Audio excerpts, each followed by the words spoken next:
Good morning, class 5th. This is our English book, Daffodils, main course book of English reader. So, students, last class में हम discuss कर रहे थे chapter number 7, eureka the story of Archimedes. तो हम chapter already discuss कर चुके हैं, क्वेश्चन आंसर भी हमने कर लिए थे.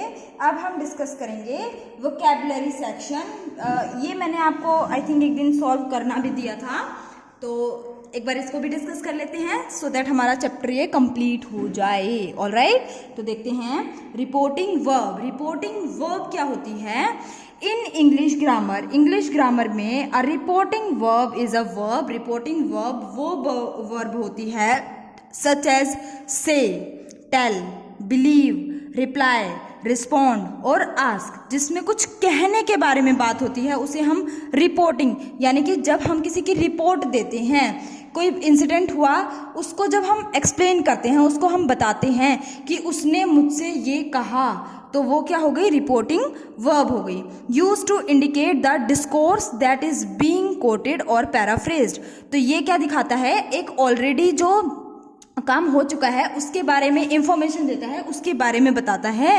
It is also called a communication verb. जैसे मैंने कहा कि उसने मुझे कहा कि वो मुझसे परसों मिलने आएगा, तो इसमें क्या हुआ? ऑलरेडी कोई काम हो चुका है और किसी ने मुझसे कोई बात बताई है या मुझे कोई इन्फॉर्मेशन है जो मैं आगे किसी थर्ड पर्सन को दे रही हूँ, ठीक है ना?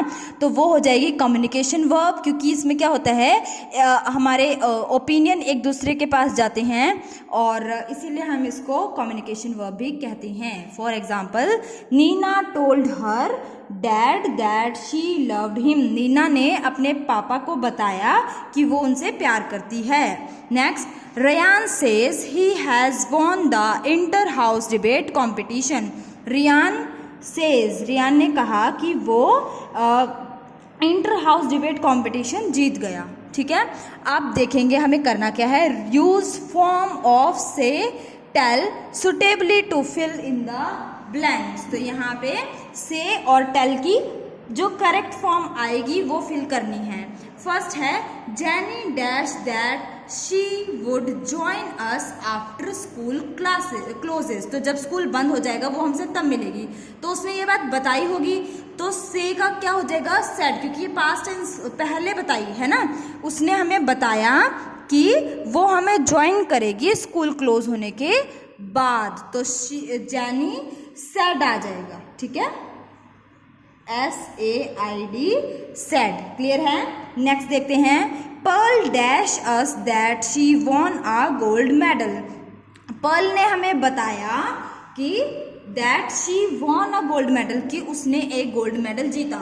यहाँ पे उसने कहा कि वो आएगी, ठीक है ना, और यहाँ पे उसने कोई बात बताई, इंफॉर्मेशन दी, तो इसने क्या किया? टेल किया. और टेल को हम कैसे लिखेंगे? टोल्ड. टेल कन्वर्ट हो जाएगा टोल्ड में. तो Pearl told us that she won a gold medal. ठीक है. Next, Kanika dash that she would conduct a class on Sunday. तो कनिका ने ये बात कही कि वो संडे को क्लास लेगी, है ना. तो कनिका सेड, कहा ना उसने, तो क्या आ जाएगा? Kanika said, SAID said. Clear है? आगे देखते हैं फोर्थ सेंटेंस देखेंगे. They dash that they didn't want to meet us on Tuesday. तो दे डैश दैट, उन्होंने ये बात कही, ठीक है ना, कही कि वो हमसे ट्यूसडे को नहीं मिलना चाहते. They didn't want to meet, नहीं मिलना चाहते ट्यूसडे को. तो ये बात उन्होंने कही है, तो इसके लिए हम यूज करेंगे सेड. क्लियर है?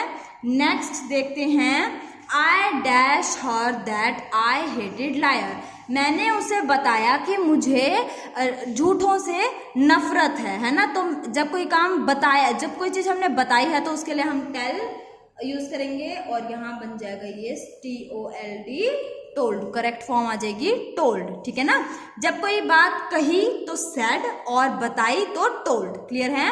अब हम देखते हैं ग्रामर सेक्शन, जिसके अंदर हम स्ट्रक्चर और यूसेज देखेंगे. देखते हैं क्या है. a question we ask at the end of statement to see whether the listeners agrees with what we say is called a question tag. तो question tag के बारे में हम यहाँ पे पढ़ेंगे.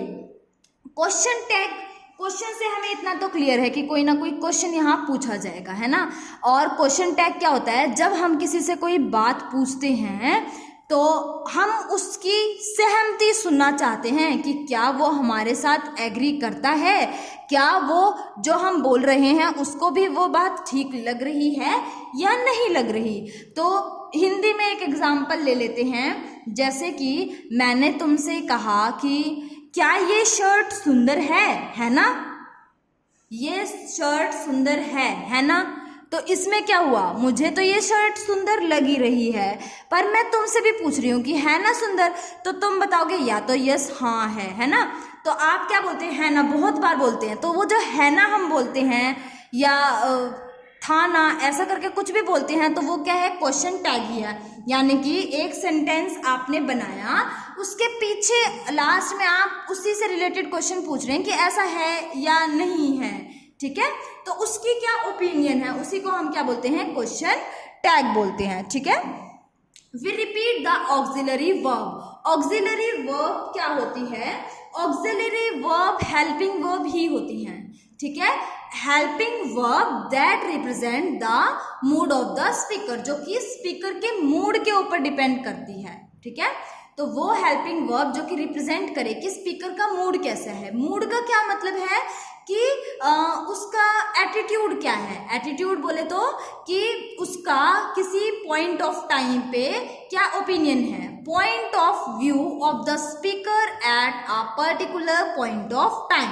ठीक है, तो ऑक्सिलरी वर्ब क्या हो गई, हेल्पिंग वर्ब ही होती हैं जो कि रिप्रेजेंट करती हैं मूड स्पीकर की.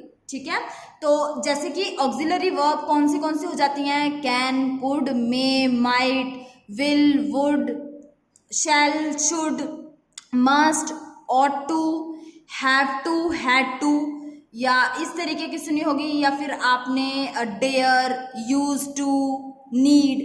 ये कुछ हेल्पिंग वर्ब्स ऑक्सिलरी वर्ब्स हैं. ठीक है, तो इनका यूसेज तो हम फर्दर बाद में देखेंगे सीनियर क्लासेस में. अभी के लिए हमारे लिए इतना काफ़ी है. तो we repeat the auxiliary verb and the subject in its pronoun form. तो हम क्या रिपीट करते हैं, ऑक्सिलरी वर्ब को या फिर सब्जेक्ट को उसके प्रोनाउन फॉर्म में. ठीक है, तो मतलब क्वेश्चन टैग जो हम पूछते हैं तो उसका आंसर किस में जाएगा, ऑक्सिलरी वर्ब को या फिर प्रोनाउन, मतलब जो सब्जेक्ट है उसका प्रोनाउन बना के उसको यूज करते हैं. Normally we use a negative question tag for a positive statement. अगर स्टेटमेंट पॉजिटिव है तो जो क्वेश्चन टैग बनेगा वो उसके नेगेटिव फॉर्म में बनेगा. ठीक है ना, तो क्वेश्चन टैग उसका नेगेटिव हो जाएगा. For example, it was a nice film, wasn't it. तो देखो, it was a nice film, ये एक अच्छी फिल्म थी ना. जब हमने हिंदी में बोला तो हम ऐसे बोलेंगे, है ना. इंग्लिश में क्या है, it was a nice film. तो वॉज क्या है, यहाँ पे हेल्पिंग वर्ब है, और वॉज को हमने, अच्छा एक चीज और कि इसको नेगेटिव में कन्वर्ट करेंगे तो वॉज के साथ नॉट लगाएंगे तो वॉजंट बन जाएगा. इसको हम क्या बोलेंगे, वॉजंट. ठीक है ना, और वॉजंट के साथ हमारा जो सब्जेक्ट है, यहाँ सब्जेक्ट क्या है, इट, तो हम इट एज इट इज रख लेते हैं. It was a nice film और क्वेश्चन टैग बन गया वॉजंट इट. नेक्स्ट सेंटेंस है, the songs of the movie were not good. ठीक है, अब यहाँ ऑलरेडी नेगेटिव दिया है तो हम इसको कन्वर्ट करेंगे पॉजिटिव में. नेगेटिव में अब हम इसे कन्वर्ट नहीं करेंगे. ठीक है, the song of the movie were not good. तो वर नॉट दे, सॉन्ग की बात हो रही है तो हम यहाँ क्या यूज करेंगे, सॉन्ग का प्रोनाउन यानी कि दे. सॉन्ग्स हैं. ठीक है, तो ज्यादा है तो इसीलिए हमने यूज करा वर दे. अब यहाँ कुछ सेंटेंसेस हैं जिनको हम फिल करेंगे. तो देखते हैं, फर्स्ट सेंटेंस है, we should make some Maggi. हमें कुछ मैगी बनानी चाहिए. अब यहाँ जो ये शुड है ये क्या है, ऑक्सिलरी वर्ब है. ठीक है, अब हमें इसके साथ नॉट यूज करना है. ठीक है, हम जो हमारी ऑक्सिलरी वर्ब है उसके साथ नेगेटिव यूज करेंगे, नॉट का यूज करेंगे और जो हमारा सब्जेक्ट है उसका प्रोनाउन फॉर्म यूज करने वाले हैं, ठीक है। तो शुड की जगह क्या आ जाएगा, शुडंट, तो लिखेंगे SHOULDNT पोस्टऑफी टी, ठीक है। और इसके साथ वी हमारा क्या हो गया, सब्जेक्ट हो गया, तो शुडंट और वी ऑलरेडी प्रोनाउन ही है, तो शुडंट वी, और उसके बाद हमारा क्वेश्चन मार्क, क्योंकि हम यहाँ क्वेश्चन पूछ रहे हैं तो क्वेश्चन मार्क लगाना नहीं भूलेंगे। क्लियर है। नेक्स्ट सेंटेंस देखेंगे, he has bought the project file, तो वो प्रोजेक्ट फाइल लेके आया है, और नहीं लेके आया क्या, जब हम ये बोलेंगे तो हैज का क्या हो जाएगा, हैज नॉट, यानी कि हैजंट, और ही ऑलरेडी क्या है, प्रोनाउन, तो लिखेंगे HASNT, हैजंट ही। क्लियर है। तो नेक्स्ट सेंटेंस देखेंगे, French lesson was quite interesting, French lesson काफी मजेदार था, वॉज के साथ नॉट लगाएंगे तो ये बन जाएगा वॉजंट, और फ्रेंच लेसन था तो इसको हम रिप्लेस कर देंगे इसकी प्रोनाउन के साथ, जो कि बनेगा इट, ठीक है। तो French lesson was quite interesting, wasn't, WASNT, wasn't it, नहीं था क्या, है ना। तो देखेंगे, he will not disturb me, will not, यहाँ ऑलरेडी नेगेटिव ही सेंटेंस दिया हुआ है, तो अब हम इसको करेंगे पॉजिटिव में, और will इसका पॉजिटिव हो गया और ऑलरेडी प्रोनाउन दिया हुआ है ही, तो ये बन जाएगा will he। क्लियर है।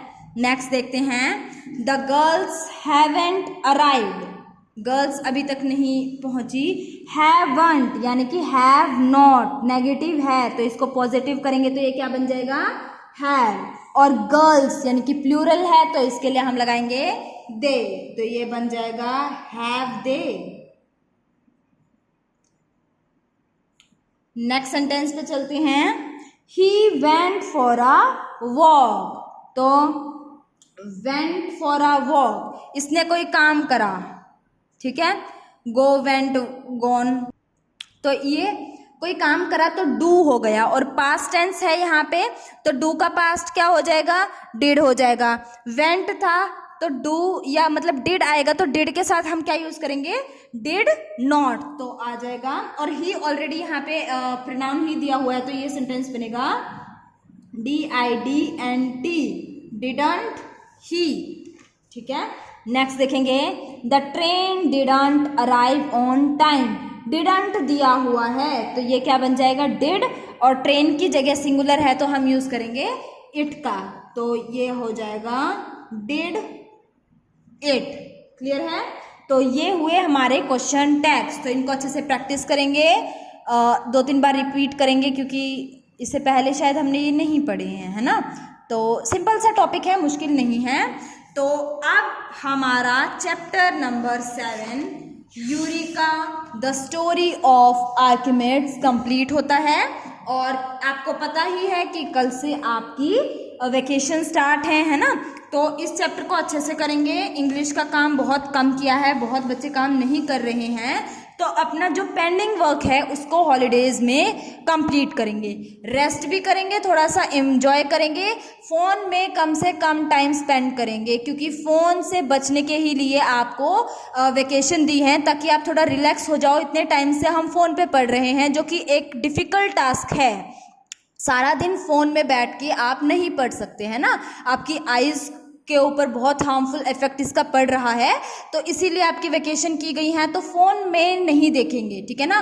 फ़ोन को यूज़ करेंगे हम मिनिमम, मैनुअली हमारे पास बुक्स हैं तो बुक से ही पढ़ेंगे, ठीक है। और अगर कोई डाउट आता है तो आप अपनी पुरानी वीडियोस देख सकते हैं। बाकी कोशिश करेंगे कि हम वीडियोस कम से कम देखें, फ़ोन का ही यूज़ कम से कम करें, वेस्टेज नहीं करेंगे टाइम की, अपने टाइम को यूटिलाइज करेंगे। नेक्स्ट क्लास हमारी होगी 31 को, तो तब तक के लिए अपने वेकेशन ब्रेक जो आपको मिला है उसको फुली यूटिलाइज करेंगे, ठीक है। नेक्स्ट क्लास जब भी हमारी होगी तो हम डिस्कस करेंगे 12 o'clock, that is chapter number 8 I think this is a poem. Okay, this is a poem. Poem 8 12 o'clock. तो इसको हम नेक्स्ट क्लास में डिस्कस करेंगे. अभी आपकी समर वेकेशन स्टार्ट हो रही हैं तो 10 डेज के लिए आप रिलैक्स करेंगे. अपना जो पेंडिंग वर्क है, जो लर्निंग वर्क है, उसको पिकअप कर लेंगे, कंप्लीट करेंगे और नेक्स्ट क्लास में हम मिलते हैं. Till then bye bye, take care.